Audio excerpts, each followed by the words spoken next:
purpose of being a Q grader is to help give professional feedback back to the farmers. And that's one of the things that I've always wanted to do. But as a consumer or just selling coffee, I cannot just go like, hey, your coffee sucks, or like, your coffee's not that great. Like, I can't just do that. I'm qualified to give feedback on the quality of the coffee. I'm able to tell why I gave such score, or if it's really bad. I can tell if it's a problem with the harvesting, if it's a problem with storage, what it had to do to improve, or just to say, look, your coffee is very, very good and you can up your price now. Bruna Silva, model, actor, YouTuber, entrepreneur, and coffee connoisseur who recently became a certified Q Arabica grader. Bruna is a multi-talented Brazilian who has fully embraced the Thai culture and is now living and operating her coffee business in the land of smiles. She started as a model in Thailand, quickly gained fame as a vibrant personality on TV, and eventually started her own brand of coffee. In this podcast, we talk with Bruna about her journey to Thailand, modeling and acting on Thai TV, working in media production, life as a YouTuber, and running her company and having her own brand of coffee. Ladies and gentlemen, presenting Bruna Silva. Is the going through that whole process of me moving my hand and, is it worth it? To be honest,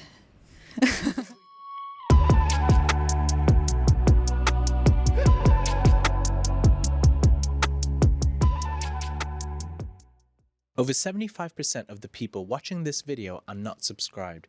Could you please take a moment to subscribe to the Thaiger podcast? It would really help us out. Bruna, everyone in Thailand must think that you are Thai, or at least half Thai. But you have a mixed background, obviously. Can you tell me a little bit about yourself and your background?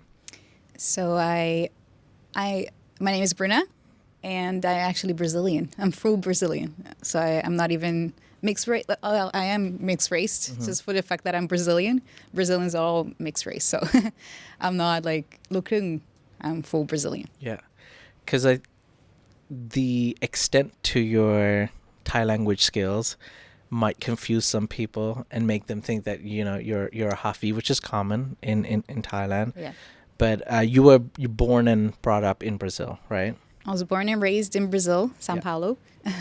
I was there till I was about 15 years old. And when I was 15, I decided on my own that I wanted to travel the world. So that's pretty much, I lived my whole life up until I was 15 in Brazil. So before I start talking about Thailand, I've seen you remark that you grew up in your parents' town, Lorraine. Right? Lorena. Sorry. Wow. How do you know that? Lorena. It's what I do, Bruna. Constantly traveling around the world because your dad was a Air Force captain? Yes. So my dad, he's a captain from the Air Force. So since I was a little kid, we moved around in Brazil. So I got to live in a lot of states in Brazil. Brazil is very big. Yeah. So there's a lot of like different accents, different cultures within Brazil. We lived in the Amazon. We lived in the center part of Brazil, and a couple of Brazil's very big. So even in the central part, there's already a lot of different cultures there. So I got to be in touch with different accents and different cultures since I was a little kid. Okay. Yeah. And you first made your way to Thailand when you were 15 years old, and that was for modeling. Yes. Okay. Can you tell me a little bit about that? Like, were you part of an agency, or you just wanted to travel here by yourself? Yeah, so the reason why I wanted to become a model was because I've always wanted to travel. I started teaching myself English when I was 10 years old. So I was just like watching movies and like translating back in the days with the DVDs where, just translate word by word and put on the subtitles because I really wanted to know how to speak English because I saw from a young age that English was the language that was like you could connect with so many people around the world. And my biggest dream was to be able to go to countries and get to know different ways of living. Because when I was a kid, we used to move around a lot in Brazil. And when my parents got divorced, we went back to our little Lorena, which I love, by the way. I love Lorena. But back in the days, I didn't really like how small-minded, or I just felt like it was too monotonous, like the life, and I wanted to keep exploring. And so one of the reasons why I started learning English was because I wanted to leave and go keep like exploring other cultures, languages. So I taught myself English, and then I was like, how am I gonna? I want to leave. I want to go somewhere. I want to go abroad, and I found a way to be a model. I was just trying to find a way to leave. Yeah. And I found a way, an agency in my city.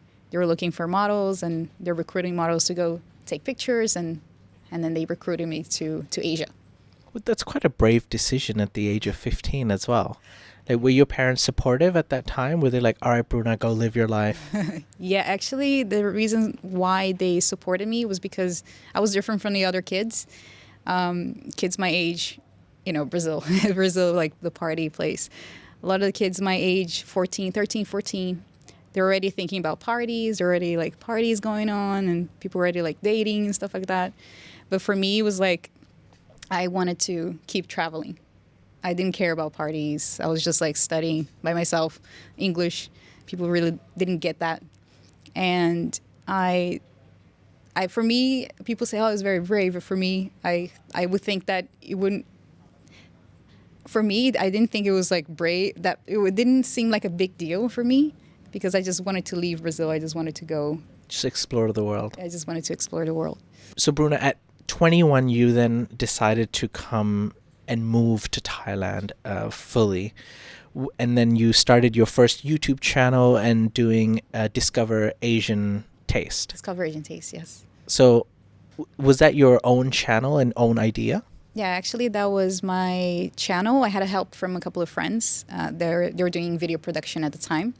But mostly, one of the reasons why I started Discover Asian Taste is because my biggest dream was to actually be a journalist. So I wanted to be able to travel the world, get to know different cultures, and really get to know different, like understand different ways of living. Because for me, since a young age, I thought that there's not only one way of living life, because there's so many cultures and there's so many other perspectives. And different cultures, they have different beliefs, which I feel like it's nice. It's refreshing for me because I came from a very small town. Sometimes a small town can have like a very small mindset. So the reason why I started Discover Asian Taste was because I thought that just food, eating itself in different areas of the world is different. And it can be it's like you're testing yourself of how much you're willing to open up. So Discover Asian Taste was what it was all about, because I stopped school at 15 years old, and I was like, how am I going to be a journalist? So for me, when the rise of YouTube, that kind of gave me an opportunity to kind of do that without even have to go and study and do that on the side, because I was modeling as well. So I started the channel back in the days. I didn't know what was going on, but I had a couple of friends. They were doing a lot of content on Muay Thai, and they had a couple of a production, a video production company. And they were like, you want to try it out? So I got one of my biggest modeling paychecks. I was just like hiring them, and then went around Bangkok just shooting. I had no idea what I was doing. I was like, the first video I ever shot, I was like, hi, I'm Bruna Silva. I didn't know what I was doing, but I just threw myself out there, and I started Discover Asian Taste. Okay. You seem like a person who's completely embraced Thailand and Thai culture to the point where I had to research and find out that you weren't Thai. And that's why I started with the question, like, where are you actually from? But do you see any similarities between the Thai and Brazilian culture? A lot of similarities, actually. Especially when I go to the countryside of Thailand. I kind of see like Brazil, especially when, they have those party in the temples. Temple parties? Nganwat. Okay, Nganwat, okay. So it's like, yeah. I feel like it's very similar to Brazil. Mm-hmm. I feel like when I see like a Thai family in the countryside during like Nganwat, I feel like you see they have like the auntie, the uncle who's just like with a beer walking around like having fun, cracking some like jokes, dad jokes. So, like Brazil is the same, like kids running around. So I feel like there's a lot of similarities in terms of like being friendly and smiling. So that's, for me, that's one of the most like very similar. Countryside, Brazil. The Thai countryside and Brazilian countryside is very similar. All right, I'm now gonna get into your interests and skills, and they seem to be a vast amount of diverse range of interests and skills. So I'll break it down into different parts. Can you tell me a little bit about how you got started in, let's say, TV hosting at first? So, like I said, the first traces of you hosting, are videos on YouTube, like 8 years plus, hosting Insider TV. I think you did a video with Mark Weens at that time. He was not Mark Weens of today at that time. Discover Asian Taste. How was presenting back then, especially in English, in Thailand? Yeah, so when I first started, I started on YouTube, right? Because that was my first opportunity. Because I was like, okay, I dropped out of school when I was 15. I'm working. I didn't want to leave like all my modeling work because I felt like at that time I was at my peak. I was doing a lot of TV commercials. Like I never thought that I'll be able to do that in Brazil, for example. So I started the YouTube channel back in the days. Mark Weens was like one of the few people, Yes. and my very good friend Trevor James, the food ranger. We all met back in the days because we're all like the only ones doing like food reviews. But the thing for me with YouTube back in the day, there weren't that many YouTubers back in the day. So for me, seeing hate comments at the time was very shocking for me. So I kind of stopped doing YouTube for a while because I was just like, I can't take all this hate. Like there was a lot of people that loved it and a lot of people that hated it because my first videos went viral. Like I was like shocked. So I didn't see the future of YouTube as to these days it's like insane, but back in the days I didn't really see because it was very early stages of YouTube. So I was like, I don't want to do this, so I might just go to TV and do like TV hosting. So I started doing Insider TV, where Mark Weens, he was one of the hosts there. And I did a lot of TV hosting around. I just can't remember the ones that I've done. But did that lead into other programs like on TV? Because obviously TV was the thing back then, right? TV was the thing back then. I mean, YouTube was rising, but then, like I said, I wanted to be a journalist. So I was like, I should go to TV.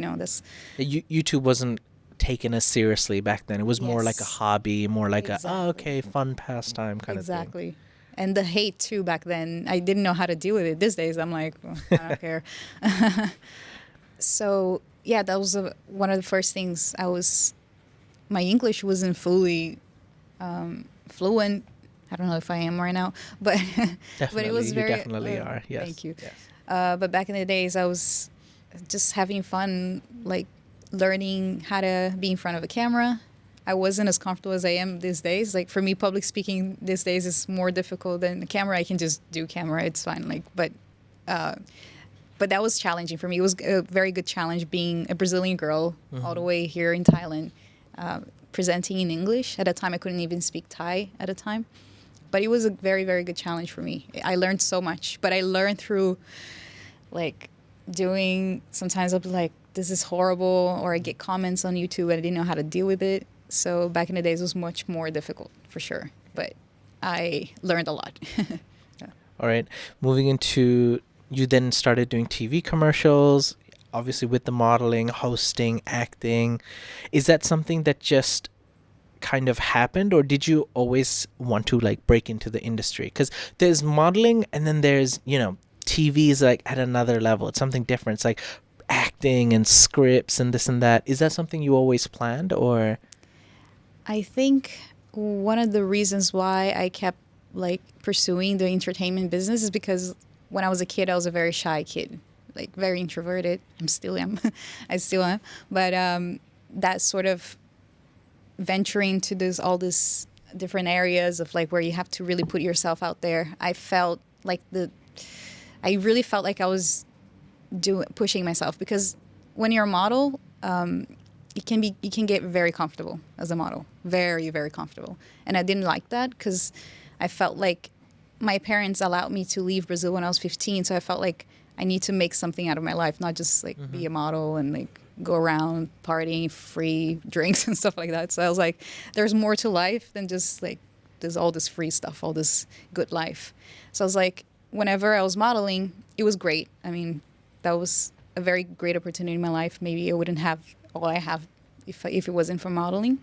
But whenever I had downtime, because, you know, like shooting TV commercials can take the whole day.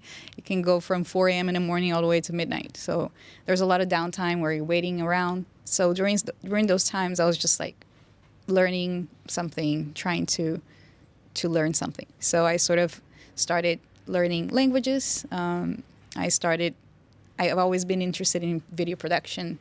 So I started learning a lot about that. Or whenever I was on set, I would be like looking around, how do they set up the lights, storytelling and all of that. So I sort of kind of stumbled into it. So one of the reasons why I got into this whole entertainment business is because I wanted to keep like challenging myself into different things, keep learning, and do something other than just modeling as well. Okay. So, now I'm going to move into your YouTuber career.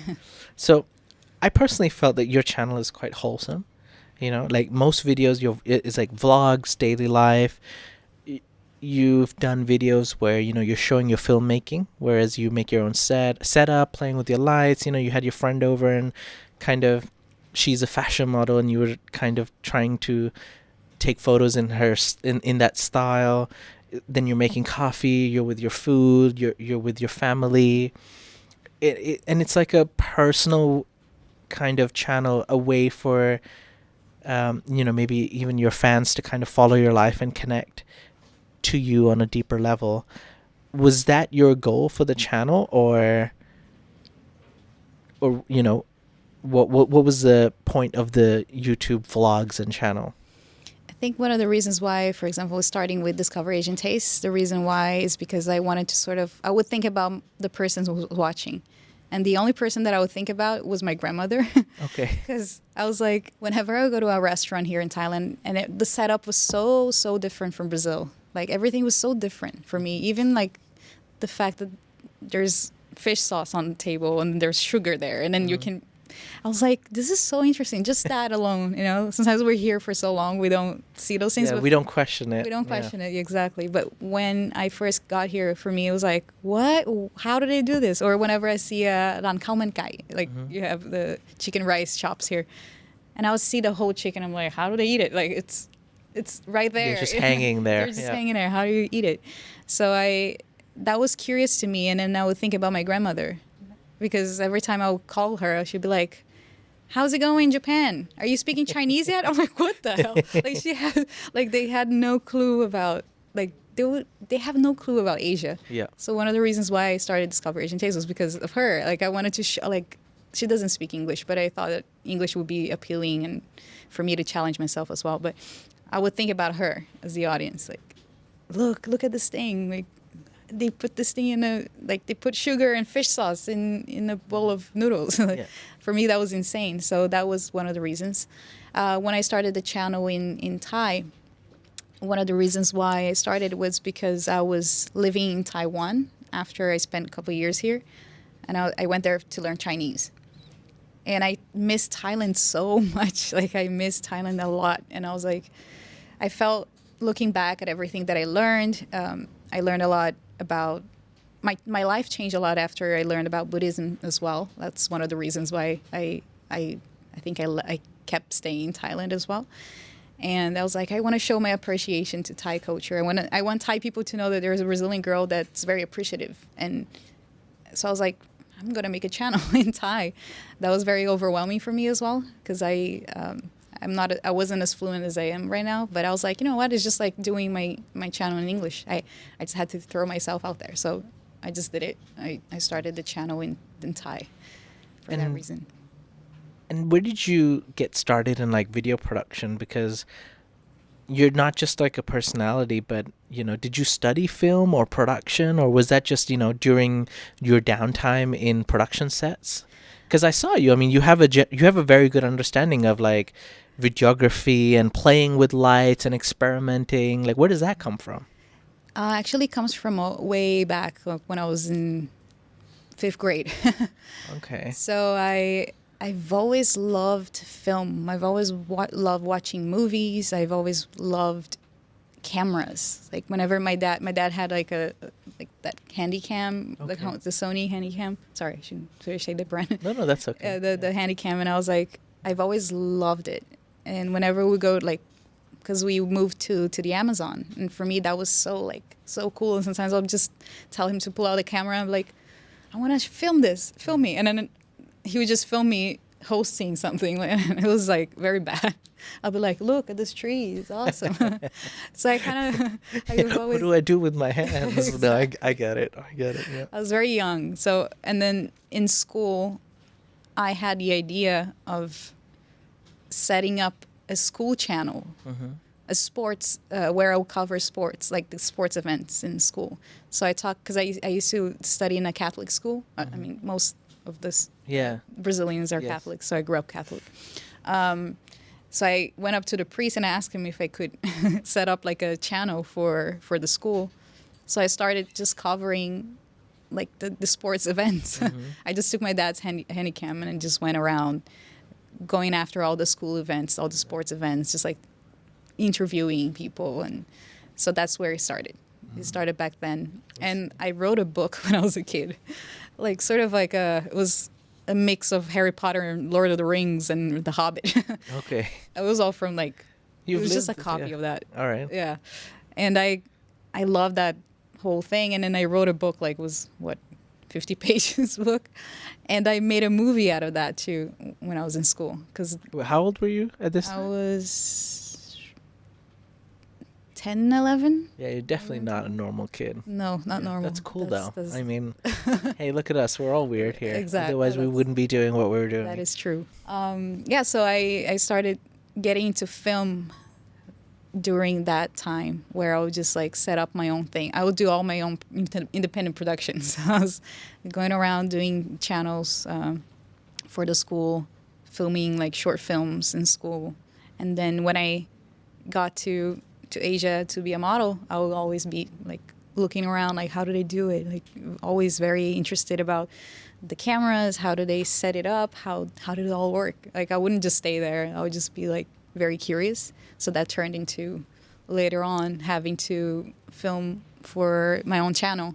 I couldn't just have like my friends helping me all the time, so I had to do my own. So I started learning how to film and how to edit back then. So that's how I got into video production. I see. All right. So I'll like to take this moment before I move on to Take some. your many other talents. But can you share some of your favorite video projects that you've worked on? It could be one where you were a model, an actress, or something that you've made, like, and what made them special for you. I think my most proud production video I've ever done was one where I did this big production for. So I'm a brand ambassador for this company called Blue Coffee, and they always come up with different blends for like different coffee blends every couple of seasons. And I had this idea to make like a promotional video for them during COVID, because that was when I took production to a next level. So I was doing a lot of production product videos at home because I couldn't go anywhere. So I really got into like lighting in a studio, how to shoot products, because I had a lot of clients asking me to do product reviews during COVID. So I did this one video where I really challenged myself, where I had to use a little bit of animation as well. And yeah, that was a very challenging one because I had never done anything like that before. So I started from scratch. It took me a month to finish it, but that was like one of my most proud videos that I've done.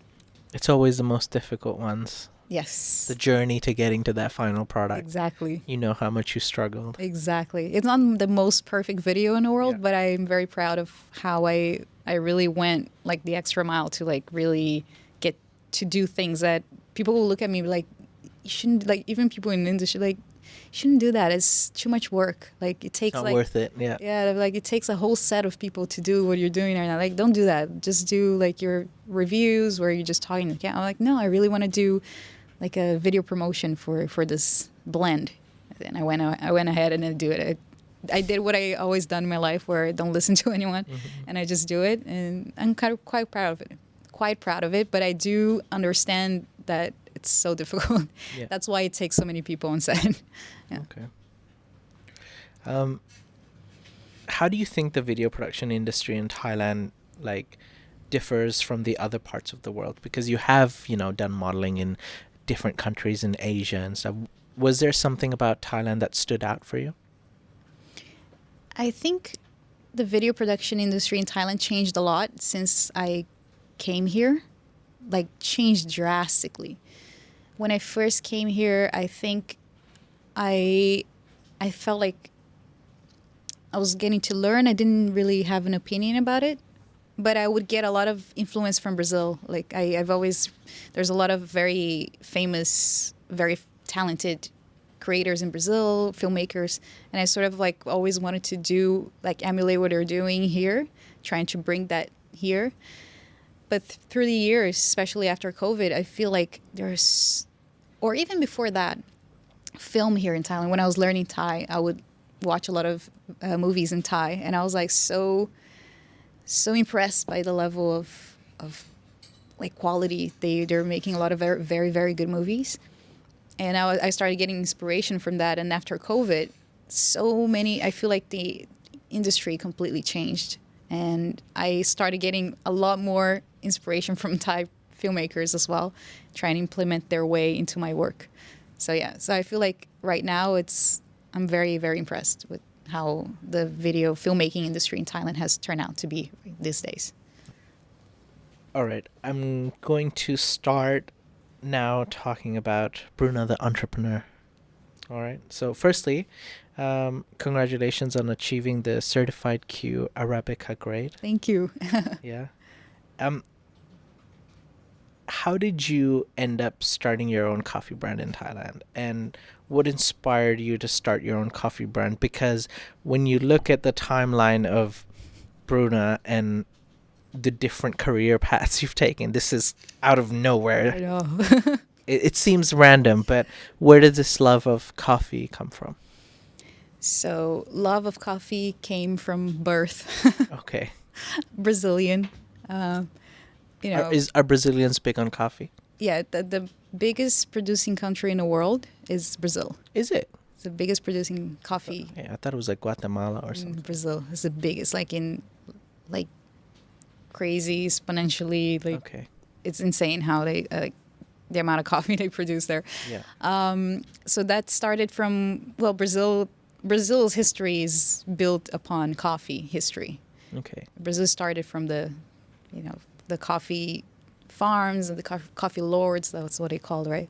So there's a big coffee culture in Brazil. It's not big. It's not even hipster like it is these days. Australian coffee shops and stuff like that. Yeah. Brazil is more like it's just coffee. you just get up in the morning. The first thing you smell is coffee, and our moms or dads are like just brewing coffee in the morning, but it's not like the thing where it looks so cool and minimal, morning routine. Yeah. Brazil is just like, you boil your water, just put some coffee powder there and then just pour water into it. And There's no technique to anything, That's how it started, I think. But for me, I didn't really think about it. Like growing up, coffee is just coffee. But then when I traveled to Asia, and I would spend a lot of time in coffee shops learning languages or improving my English or just trying to speak Thai here and there. And I started to notice back, I think 7-8 years ago, that's when the third wave of coffee, like the specialty coffee wave, started to go crazy here in Thailand. And there was only a few coffee shops that were bringing in like specialty coffee. And whenever I would go to the coffee shops, I would see Brazilian coffee, like as a thing, like everywhere I'll go to another specialty coffee shop here, Brazilian coffee again. And then like it had the selection from different farms in Brazil. I was like, what? is this a thing? Like, and I was like, wait, this is my grandmother's hometown. Do they grow coffee there? I didn't even know that my grandma's hometown grew coffee. and then I would go back to Brazil, and then I would go to those farms, because it was like 1 hour from my house. It's just like one hour drive to the coffee farms.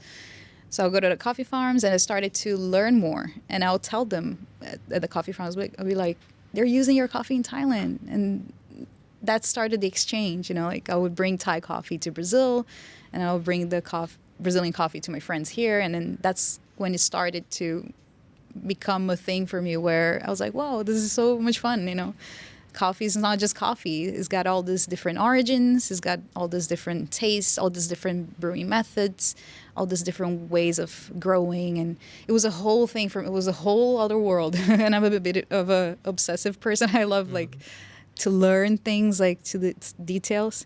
And for me, that was a whole other world. And, I love coffee. And I met some really great people that kept me in the coffee industry until I started my coffee brand. But I didn't plan on it. It just happened. I'm going to talk about your coffee brand in a second, but like I mentioned that, you've got your certified Q Arabica grade now. Now, is it important for you to take a hands-on approach to your coffee brewing, like beans and business? Because, you didn't have to get these grades, but you seem to be having a very hands-on approach. Yes, like I said, I'm a bit of I obsess over things. Yeah. I tend to obsess about a lot of things. So for me, getting the Q Arabica grader was the next step for me into giving purpose to my career, not just selling coffee, but the biggest purpose, the purpose of being a Q grader is to help give professional feedback back to the farmers. And that's one of the things that I've always wanted to do. But as a consumer or just selling coffee, I cannot just go like, hey, your coffee sucks, or like, your coffee's not that great. Like, I can't just do that. Yeah. And it's not a good way to do. It's not the right way to do it anyways. Yeah. Because learning Q grader is like, it's not about liking the coffee or not liking. It's about you giving honest feedback so that the farmer can go back and develop and know where he's going wrong, how to develop the way he grows coffee, or how to he process it, and what to do to make it better.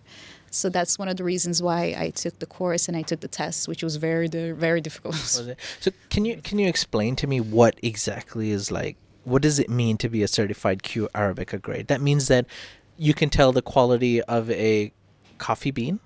Yes. So the purpose of being a Q Arabica grader is that I'm qualified to give feedback on the quality of the coffee. And I'm also able to tell if the coffee is good and why is it good. I can score coffee. I can score the specialty coffee. And I'm able to tell why I gave such score, or if it's really bad. I'm able to tell why it's bad. I can tell if it's a problem with the harvesting, if it's problem with storage, is problem with the processing or the transportation or the brewing or the roasting. Like, I'm able to actually tell the farmer, the coffee producer, in a very like standardized way what it had to do to improve, or just to say, look, your coffee is very, very good and you can up your price now. How long did it take you for the Q Arabica grade? Is it a long process? It's 6 days, 3 days learning and 3 days testing. It seems like an eternity because it's very, very intense. So I would have to, one day I would have to cup more than 50 coffees. Cup is you have to taste over 50 wow. 50 cups of coffee every day, and you have to give. Not sleeping for 3 days. I was just spit it out. I wouldn't drink it all. But that was very intense. But the instructors, they came all the way from the U.S., from this CQI, from the SCA, and they're very good. And I learned a lot because you're under pressure. You have to score coffee under a short period of time. And you have to, and if the coffee is good, you have to be able to tell why it's good. You have to have enough supporting facts why you think it's good. Even if it's bad, you have to explain why it's bad. And it's very, very. So they're basically judging you on the accuracy of whether you can judge if it's good or bad with proper reasoning. Exactly. Okay. That's it. So for the rest of your life, you now have like a subtitle: Bruna Silva lives and loves coffee. Exactly. All right. Exactly. Pretty much. So this is a question that I was most intrigued with. Who came up with the name Bruna Coffee? Because I cannot imagine a more perfect name, by the way. Congratulations to whoever did that. Was it instant, or did you have a spiritual guidance that just came to you one day? Be honest. You have to be honest. I remember I was in Hong Kong. I was with a couple of friends. And that was just when I started like being able to tell what is good coffee and what's like commercial coffee, what's specialty coffee. I remember I was in Hong Kong, and Hong Kong was a place that was already like starting to have a lot of specialty coffee shops. And I was walking around with my friend. I was like, well, one day I want to have a coffee, like specialty coffee shop. And she was like, yeah, you should totally do it. I was like, it should be Bruna Coffee. She just said Bruna, not like brew. Yeah. And I was like, that's it. That's it. I was like, brew. I was like, yeah, Bruna. I was like, BREWNA. She was like, oh my God. So that's. I hope that friend gets royalties. I mean, yeah, it just seems like a perfect name. Yeah. It's simple yet unique and Yeah. just fits you. Yeah. So tell me a little bit about Bruna Coffee. What makes Bruna Coffee unique? How do you source your beans? You know, I'm learning now more about coffee than I've ever before, so thank you firstly. Oh, wow. But yeah, what does Bruna Coffee do differently? I'm going to tell you one thing. If you're coming this way you're learning about coffee, you'll never go back. Okay. So it's I'm in it now. You can't go back. For me, with Bruna, it was like, because I travel a lot in a lot of farms in Brazil, a lot of coffee farms in Brazil. And I actually take a lot of pride. Like, Brazil is it can be difficult to say sometimes to be a nationalist because of a lot of things that are going on there in politics and stuff like that. But one thing I love about my country is the agriculture sector there. It's insane. Like, if anyone ever wants to be in agriculture, go to Brazil. It's insane. Like, they have a big structure for agriculture there, and especially in the coffee industry. When I went to the farms, I went to the coffee associations there, all the institutions that supports the coffee farmers and all that. I was like, wow, this is insane. Like, the best of the best quality of like machinery for processing, coffee processing and everything. It's just, the structure is insane. So I went there and I had all this experience, and I just loved how Brazilians they love coffee so much, and it's not something like pretentious. I love the coffee culture there, whereas still specialty coffee is still very new because there's a lot of big mass production of commercial coffee, commercial grade coffee. But Brazilians they're still very, very serious about coffee. There's this nice little like countryside culture to it. You know, it's like nostalgic. Yeah. It's cultural. Still raw. It's still like, raw, exactly. All the people there, still like the coffee farmers, they're very simple. So I love the whole culture of like... Yeah, old as gold, just basic, but exactly, exactly. That's what I love, and I try to emulate that with my brand. So when I would go to Brazil and I would go to coffee farms there, this old lady, she would brew me coffee and, you know, have cheese, because Brazil's big in cheese. I don't know if you guys know that, but I have no idea. I just want to say that. Wow. Brazil's big in cheese. People don't know that. But it's nice to have like the whole thing. So I've always wanted to replicate that with my brand whenever I go to events, because I don't have a physical shop. But if I have like coffee, I wanted the blends that I'm about to roast, so the beans that I'm about to select, they have to reflect the simplicity, like quality, but simplicity. The coffee that I have is not like, I don't have special process, like fermentation, like all this fancy stuff they have nowadays. It's great, but like for me, I don't have that, because I just want to keep it. I know that very good coffee can be simple as well. It doesn't have to be too difficult to understand. So one of the reasons why my main thing with Bruna is like I want to replicate the simplicity of having like that coffee in the morning, like in the farms in Brazil where that old lady is like making me coffee in the morning with cheese. So that's pretty much that's the thing with Bruna. It's like it's easy to understand and it's nice. It's like a warm hug, like when you have a sip. So That's good. I like the fact that you've taken that aspect. Like simplicity is the key, right? Like, and I think like you, I understand what you mean by pretentious coffee, because there are like some blends and you're just like, yeah, are you that good though? exactly To justify that price tag? I don't Yeah. know. exactly. People So- are gonna hate me for this. But Nah, it's just the truth. yes, it is. So I saw you recently actually were teaching home brewing in Laos, of Yes. all places. Is teaching and sharing the knowledge a part of the journey you want to take as a coffee maker? Like, why teach? Is it to share the knowledge? Like, is that Yeah. important for you? Yeah, for me, I think teaching is like sharing. I think more for me, it's like because I feel like coffee is it's insane how much I feel like there's so much to learn in the coffee world. There's so much, and there's a lot of people who are they're very like chemically, they know the chemical compounds in coffee and all the. I'm not like that, Yeah. but I do want to like be able to share my experience. Like I said, I wanted to replicate that feeling I have in a farm in Brazil, the simplicity, and be able to teach people how to brew coffee, like simple coffee. It could be light roast, medium roast, dark roast. I want them to be able to have like a foundation. There is a way of brewing the best cup of coffee that you can, but it's not all like complicated or anything like that. But for me, teaching is like sharing. It's like, having, whenever I'm teaching, it's so nice to be able to have like people around and like I'm sharing with them some of the techniques that I've learned through all these years. And it's nice that I learned all these things from all over the world. Like I learned some brewing techniques from this World Cup's brewers champion, Chinese girl called Jianing. I learned from her and learned from so many other people in the industry. But she was one of the people, like she's quite known in the industry. Like I use a little bit of that, a little bit of here, and from all over the world. And now it's so nice to be able to share all those little things and share that with people in the classroom. So that's one of the joys for me. It's like it's important, but for me it's also very like I enjoy it a lot, sharing that. Do you teach regularly, like in Thailand, or? Yeah, I've been teaching. I do a lot of workshops whenever I'm like doing events.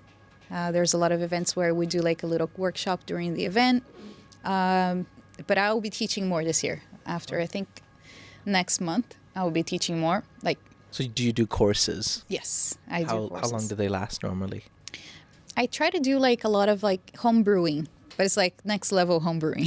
Okay. So I do like one day, maybe from like 9 a.m. till about 5 p.m. And I teach how to brew coffee, how to be able to tell different origins, because that's one of the videos that went kind of viral of me a couple of years ago. I went to this variety show and they tested my skills on coffee tasting, and I was able to tell just by smelling or tasting it. I was able to tell which country it's from. Oh, that's cool. Yeah, it's a crazy. Yeah. Just obsessed Yeah. with coffee. And How did they introduce you onto TV? This is Bruna, by the way. She's nuts for coffee. Exactly. She smells coffee. That's all she does all day. Yeah, that It's such a unique way to explain someone what you do. Like, Exactly. yeah. exactly. It's Okay. like if you look at it, it's kind of obsessive. I smell and taste coffee and say where it's from. I know where it's from. I have that special ability. So yeah, so that video went viral. It's got kind of a lot of people know me from that variety show where they put a lot of like coffee from different origins all around the world, and I was able to taste, smell, and was able to tell where it's from. I can guarantee that everybody walking to my course, they're able to learn about how to brew better coffee at home, how to brew light, medium, and dark roasts. And by the time we end the class, everybody's able to tell where, like I would do like a little game where I set up coffee like from all over the world. And by the end of my course, everybody is able to tell where each coffee is from just by tasting it. Okay. So I guarantee that everybody will be able to be a crazy obsessed person like me. Bruna, big claims. So is this the home brewing where you've got like the beaker and then the filter and then you have some hot water and you're doing that thing? Yes. Okay. I do a very specific thing on that, actually. I teach people how to just pour water. Okay. We used to say like 1 hour. I train my students how to control the water. Control the pour. The pour and the flow of the water. So for maybe a half an hour, people are just like... Just pouring. Just pouring water. Just cold water. So it's like, until your wrist is basically sore. Exactly. So, all right, I'm more of a... I have different ranges of coffee, okay? I've got your instant mix, yeah? You got your Nescafe, a little bit of hot water, Gucci. Then come to work, you know, thankfully, to our friends at Fazwaz, we now have a coffee machine which I just press a button, it makes me milk. Take a look at that. DeLonghi, no, it's embarrassing if you look at it. No, please don't. So it's like a DeLonghi, press the button, gives me a Frappuccino. I don't know if you frown upon that. Yes. And or espresso after lunch. So I have different levels of coffee, but I want you to be honest with me. That whole process for a person who's a decent coffee drinker, I would not claim anything, is the going through that whole process of me moving my hand and, you know, is it worth it? Is it worth it, Bruna? Is it worth I'm not trying to insult you, but I'm just trying to be like, you know, I'm no. talking for the people out there. Is it worth it? The question is it worth it?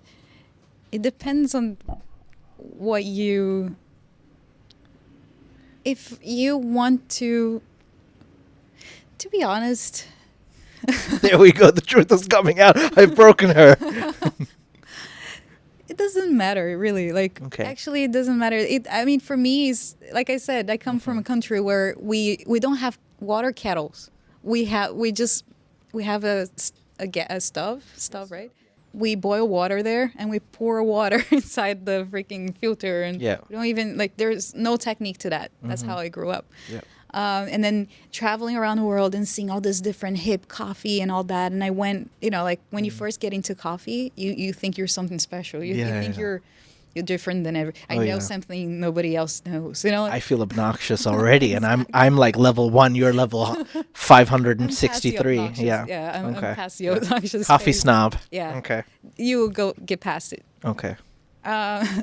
So once you're past the obnoxious phase, you just want some like warm coffee that hits home. That's like, you know, like that's warm and nostalgic. You just want to feel safe. You just want to feel safe. Exactly. Yeah. You just want that warm hug. Yeah. Whenever I go back to Brazil, I'm going to say this, maybe the coffee industry will kick me out now. But whenever I go back to Brazil, some of my most like guilty pleasures whenever I'm there is having coffee on the side of the road at a gas station. Wow. Okay. You know, like those espresso. Good old gas station coffees. Gas station. Yeah. Only in Brazil. Don't do that anywhere else. Yeah. Brazil is like... We don't have gas station coffee. We only have Amazon Cafe. Exactly. Which is a joke of a coffee. Joking. I love Amazon. I can't say anything. No, they're all right. They're all right. So I would... For me, that's what I call good, bad coffee. You know what I mean? Yes. You know, like those... It's bad. Yeah, but it's not high quality, but it's good. It's like that, you know. So it's like having cheap chocolate that you have from your childhood. Yeah. You know, you can, like, we're adults now, we can pay for. I mean, you know, in terms of quality, it's garbage, but it's nostalgic. Exactly. It just feels right. Exactly. Okay. So back to your question, is it worth it? Mm-hmm. It depends on what you need. I think, you know. It's part of the process, right? It's like cooking. Do you ever need to cook in life? No, you can buy the food, but when you cook it, you know, it's more healthy. Yeah, it feels nice. Look cool. Yeah. Take a couple of pictures. It's all about the gram these days. It's all about the gram. That's why. All right. It's worth it for me for the Instagram for sure. Okay. So you're also a brand ambassador for Oatside. Yes. Why oat milk? And why oat milk? Why oat milk? Actually, I was always, I'm sorry, vegetarians in the world, but like I wasn't into the whole vegan milk stuff. Like I was never into that. Because I mean, not because I don't, I would take it, like if I am drinking it with like chocolate, it's Yeah. okay. Like I will have the almond milk. I like all of that. Okay. But with coffee, I hated it because I never found like good alternative milk that goes well with coffee. You know, like because I'm a coffee Yeah. freak. Yeah. So I'm like obsessed. And I was like, I would have like all this alternative milk with my coffee, and I'm like, this is like taking all the joy out of the coffee. You know, it's like destroying everything that I, you know, the cup of coffee is offering. So I was like, no alternative milk until Oatside. So Oatside approached me, and then they're like, would you be interested in making a collab? We can send you some oat milk. And I was like, I don't know, like alternative milk with coffee, I don't think it's gonna work. They sent me some of their milk, and I tried to do some, you know, latte art, some coffee drinks with Oatside, and I was like, whoa, this is good. Like this is not taking the joy out of the coffee. It's there, it's still there, and it's giving a different kick to it. So I was like, wow, this is working. So that's how I joined Oatside, and I kind of got addicted to it. So I was like, a lot of my coffee drinks that I would make at events was just using Oatside, just because I really, really liked it. Is oat milk and almond milk basically the same? Like, obviously the taste is different, but they're substitute for like normal cow's milk, right? Yeah, More sustainable, I'm exactly. guessing. Yeah, sustainable, and also for vegans, vegetarians. But for me, it's all about the taste because I'm not vegetarian. I'm Brazilians are like big on meat and all that, so I can't. It's all good. I love my meat. Yeah, I love and meat. yeah, we So, love vegans. yeah, They're people too. Exactly. But Yeah. the reason, like for Oatside for me, was like I personally like the way oat milk goes well when you're doing latte art, because it's very, very difficult to find a good alternative milk that you can steam and still have that same consistency. It's got that, you know, nice consistency to it when you get in contact with coffee. So almond milk is good too. I would just drink almond milk, but I wouldn't have it with my coffee. I feel like it kind of takes away the taste of coffee. It's strong. I've never Yeah, gotten right? used to it. I've tried a couple of times. It feels exotic, but then I'm like, eh. Yeah. I It's just about taste the preference. almond. I don't taste Yeah. anything else. I know what you mean, yeah. All right. So I prefer oat milk.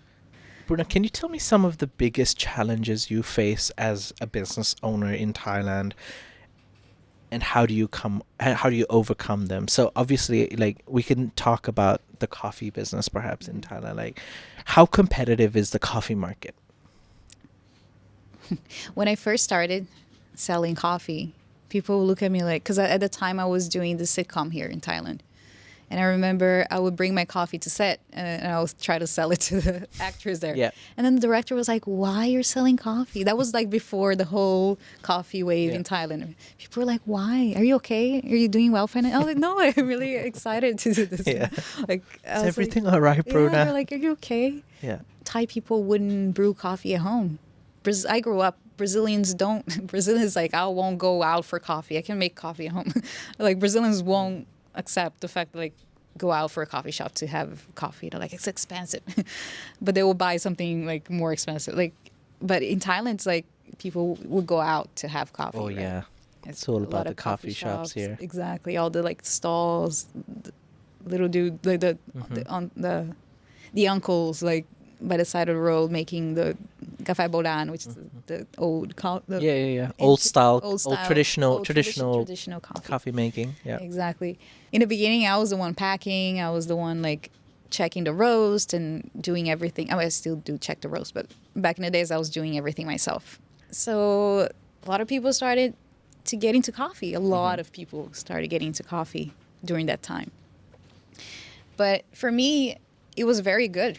For me, I think that even for me, like I wouldn't drink my own coffee every day. Like I would order from my friends, my friends that own coffee businesses. I feel like there's a lot of space for people if you have an identity. If you stand up for, this is how I make coffee. The other person's like more specialized in filter coffee. The other one's more specialized in iced coffee. The other one's more about different imports. The other one is Thai coffee. So it's like it's gotta. If you have an identity of like what you're good at and you just stick to that, I think you can make it. It can be competitive if you don't know who you are. Maybe. Nice. Have you ever tried Asterix coffee? Asterix? No? Doesn't ring a bell? No. Never mind. Oh, wow. What is that? It's just a friend of mine. Oh, yeah? Okay. From Phuket. All right. You should try that out. Yeah. So, how do you balance running your coffee brand and working on, other things? Because it seems like you do a wide variety of things. Do you have any time? I'm trying to ask myself the exact same question. How do I do it?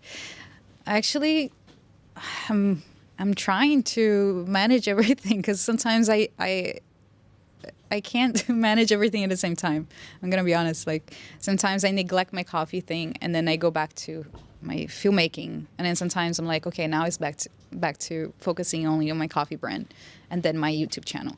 So it's like because I do pretty much everything on my own. Mm-hmm. Only the coffee side of the business, I have a team helping me out. But in terms of like creating content, I am the one doing everything. Like even the editing, all the editing. No one has ever edited a single video for my channels. So it's a disaster sometimes. I don't know what to do. Do you just live a very scheduled life? Because I'm guessing you'd if you've had projects kind of lined up, then okay, Tuesday got to be here, Wednesday got a coffee convention, Thursday evening, dinner with friends. Yeah. Then Friday, Saturday, Sunday, I'm off again to Pizza Nulog. I don't know. Yes, that's what I do. Yeah. Actually, I have a very crazy schedule, so I just work around whatever comes up. So I can't tell. My life has been like, I cannot tell 2 weeks from now well, there are some events, but there's always something popping up, and then I have to do a lot of things. So scheduled life, I prioritize a lot my work time. Like I don't let anyone, if somebody's like, oh, come here or what, I'm like, no, I'm doing my work. I'm very strict and protective of my hours of work, but it's not, the schedule is all over the place. Okay. But I'm trying. It's not easy. It's not easy. So I wanted to ask you, how do you approach creativity and inspiration? Like, it could be both in your filmmaking and coffee production, because, yeah, you have to come up with new flavors and you understand flavor. What inspires Bruna? I think, like what I told you, what inspires me the most in life is simplicity. It can be in whatever. Simplicity with quality. It's not just like simplicity, like laid back. No, it's like simplicity with quality. With everything I do, I think, like with coffee, like I told you, I just want to be able to make coffee that's easy to understand, is enjoyable, good quality, but it's simple. It brings that simplicity back into your life. Okay. With filmmaking, well, sometimes it's not that simple. I wish it was. But with filmmaking, I think it's like being real to the process, being real with the concept, like really understanding, not trying to force anything. I think that's simplicity, Yeah. Coming up with concepts, just keeping it simple. So Yeah. in your real life, would you say you live a simple life, like a minimalistic style life, or is it more kind of all over the place and like a lot of activities at the same time? I think I live a very simple life. Okay. Yeah, because I'm not going out, and I don't like going out. I live a very, very simple life. Like having a conversation with a friend is very simple. Mm-hmm. Like, having coffee. I'm not all over the place, but I do love traveling. I love traveling. I love But I'm always chasing the simple moments, like Okay. wherever I am, and that's what pisses me off sometimes. That I see people trying to do all these things, and I'm like, just calm down. Let's just be simple. So even if you're traveling somewhere, I mean, I can imagine you like, let's say you're going to Chiang Mai, I can expect you on top of some mountain just drinking a nice cup of coffee. That's Cold me. weather. That's me. Okay. Like, I don't know if that's considered That makes sense. simple, Yeah, right? of course, yeah. For me, that's all I need. I just Yeah. need to I need good people around me. I need a nice place just to travel to, and coffee and good conversation. That's it. I think it's also because you just live a very fast life. Like generally for me, things are fast. So I don't go on vacations often. I actually rarely in life, even because of my parents. Sorry, now I'm just talking about myself. It's But, like, fine. you know what I mean? Yeah. Like, rarely took vacations as a family. So my best form of vacation is I would like to go for 4 or 5 days. I would like to eat, sleep, and drink well. I know what you That's mean. my only I requirement know for a what you mean. holiday. That's I exactly. don't need to do extreme I sports know, right? Yeah. or like, go visit this. The touristy places. Yeah. One yeah. is fine. I know what you mean. And yeah. Whenever I go to a country, like I don't go to touristy places. What I do is whenever I am in a new place, I go to a specialty coffee shop first. Mhm. That's the first thing I do, and then my trip just revolves around that. Mhm. I go and meet people there, and then they tell me what to do, and then I just go from there. Like I don't push me to go to museums. Only if it's something that I'm really interested to see. But Unless I it's won't a just coffee go museum. not a coffee Yeah. museum. All right. They should have one of those. Do they have that? I don't know. So as someone who is so active across multiple social media platforms, what do you think is the key to building a successful online presence? How does let's just stick it to it now. Mhm. I guess obviously social media and media in general has evolved so much.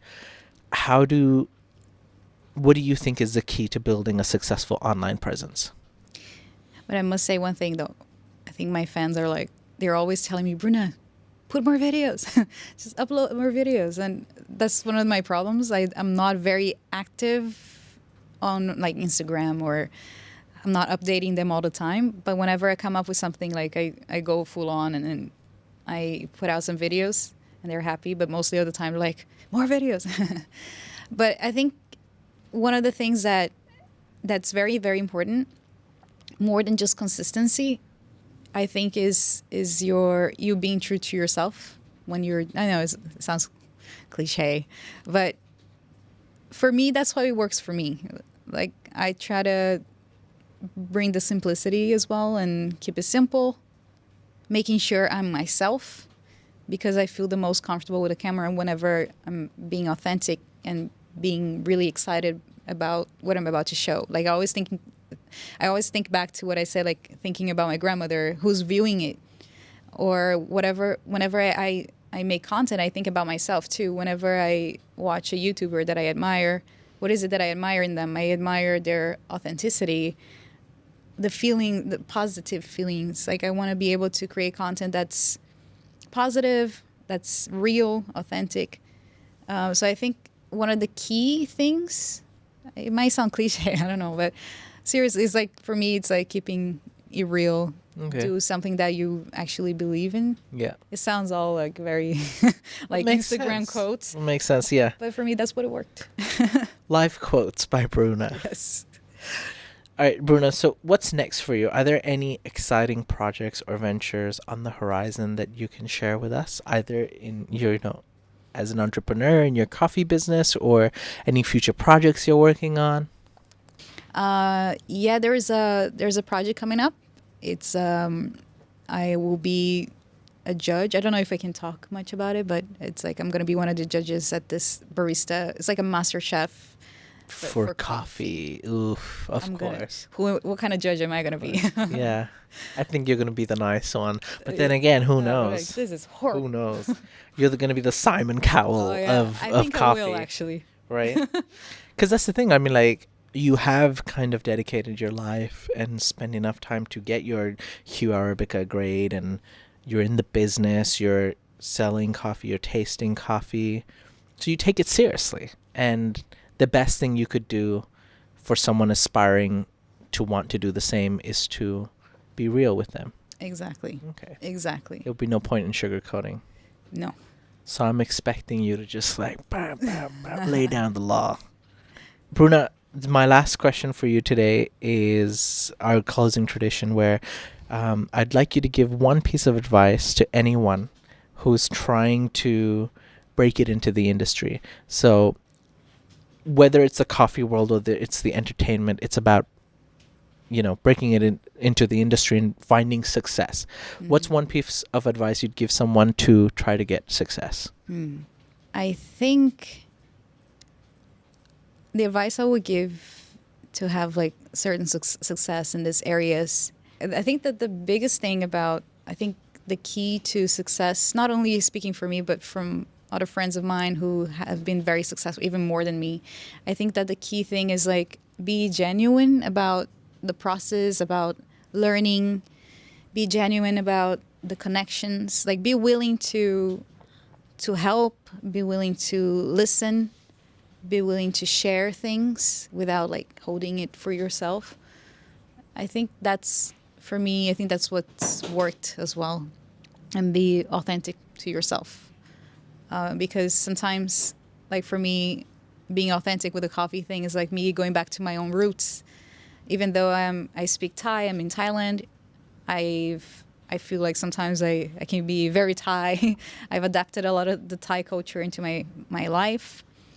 But going back to my roots and like trying to relive that whole simplicity about my childhood and just be authentic, So I think that would be my advice. All right. Well, Bruna, thank you very much for coming onto our podcast. Appreciate you taking the time. Thank you very much for inviting me. Where can we find you? So, Bruna Silva on Instagram, Bruna Coffee on Instagram. Bruna Steph on Instagram. Bruna Steph on Instagram. Yeah, my name is Bruna Stephanie Silva. Okay. On Facebook is Sao Brasil Bruna Silva. Yeah. That's also your YouTube, right? Bruna Silva Sao Brasil. Yes. Okay. That's where you can find me. Okay. Right. Thank you very much. Thank you so much.